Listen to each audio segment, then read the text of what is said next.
Bom, falando sobre o mapa de aspectos físicos, né? A região ela encontra-se num vale, né? A região que a gente está estudando, que é a Limeira Baixa. Essa característica é comum na cidade e na região, né? Ter localidades com algumas ruas na região plana e aí as construções acabam invadindo as zonas de maior declividade. Inclusive, né, se tratando de declividade, a gente observa aqui no mapa que existe conforme o site da Defesa Civil, existem zonas com alta e média suscetibilidade a movimento de massa, ou seja, a deslizamento de terra. Né? E nessas regiões em específico já se encontram construções, né? Já se encontram algumas edificações. Inclusive, até em visita ao local, a gente observa que existem ruas com uma angulação muito alta, né, dificultando até o acesso. E é nessas regiões que encontram-se essas construções. Né. Não se trata da maioria da região, mas são locais em específico que já se encontram nessa área de maior risco. Né. Outra questão a questão de ser um vale, ela interfere também no sistema de ventos, né? Existe um vento local que ele vem geralmente em direção do norte para o norte sentido sul. Esse é um vento muito que acontece muito em função das características do terreno, a maneira que ele se comporta, né? Em função das características da região em si específico. Outra questão que é importante salientar das questões de aspecto físico é que existe um curso d'água que ele é permanente, inclusive ele alimenta o principal rio ali da cidade.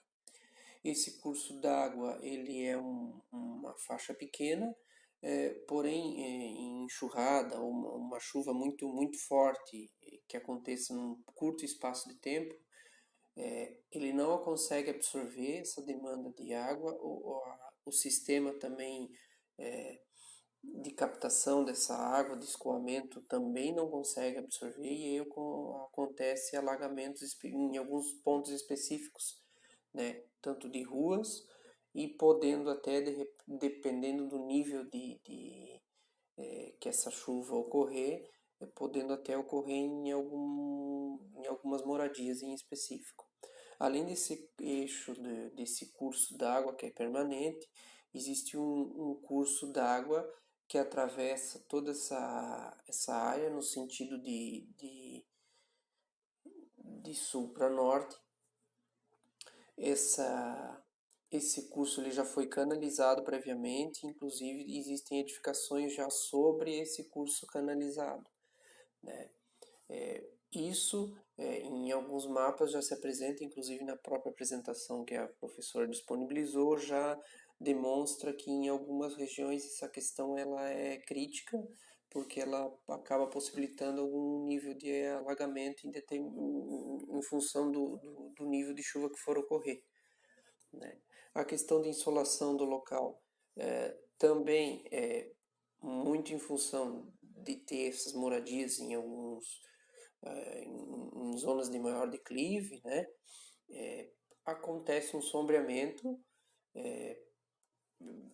Dentro do meu conhecimento não consegui especificar certinho onde fica, mas não existe a insolação ideal em algumas áreas, né? Mas é mais em função da característica do próprio terreno, né? Da própria região, que não possibilita isso, né? E basicamente aspectos físicos que eu vejo que seja de maior relevância seriam esses pontos, né? Ainda eu coloquei aqui no mapa uma imagem 1 e 2, que são registros da Defesa Civil, numa cota de 7 e de 10 metros. Existem outras cotas disponíveis no site da Defesa Civil, mas conforme os históricos e as principais enchentes históricas que eu acompanhei de Brusque, conforme o site da Defesa e outros sites que informam, essa de 7 e as de 10 são as que mais ocorrem, né? Durante quase todo ano ocorrem em cotas nesse sentido. e essas se demonstram, principalmente a de 7, que é o que mais ocorre, não é tão preocupante, né? Porque acaba não acarretando em nenhum dano material aqui para a região específica que a gente está estudando. Bom dia, boa tarde ou boa noite para você que está vendo esse vídeo. Vou falar a respeito do mapa de uso de ocupação do solo.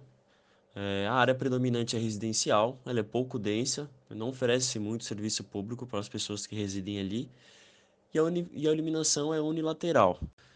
Sobre o gabarito, ruas e calçadas. No bairro Limeira, na área de onde foi estudado em questão, as ruas não apresentam calçamento adequado, a maioria é inacabada e sem área de passeio.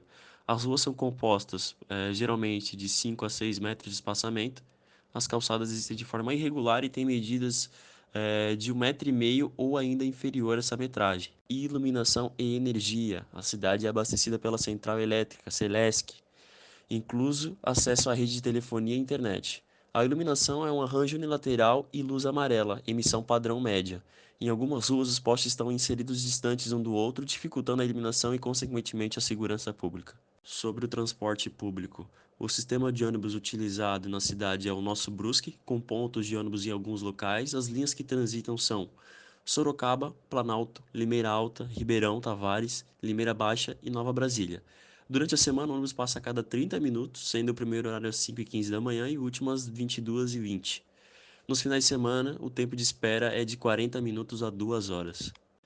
Equipamento público. Não tem área de lazer, tem uma unidade básica de saúde localizada na rua Alberto Miller, um pouco afastada da nossa área de estudo, e a pré-escola fica na mesma região, mas também afastada da nossa área de estudo.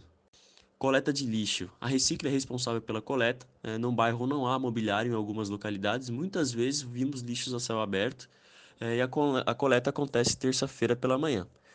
Saneamento em Boca de Lobo. O saneamento básico é precário, com encanamento aparente. Seus resíduos são despejados diretamente na rua, na calçada. Por algumas bocas de lobos estarem cobertas de lixo, o uso que seria de captar água de chuva acaba não acontecendo. A Samaia é responsável pelo abastecimento da água e esgoto sanitário. No dia 16 de 1 de 2019 foi estabelecido um decreto de racionamento de água e é permitido o uso para fins domésticos e higiênicos. Caso algum morador for flagrado descumprindo a ordem, haverá multa e corte no fornecimento de água em caso de reincidência. Portanto, finalizo aqui a nossa apresentação, com imenso desejo de que ela tenha sido clara e objetiva. Um abraço e até mais.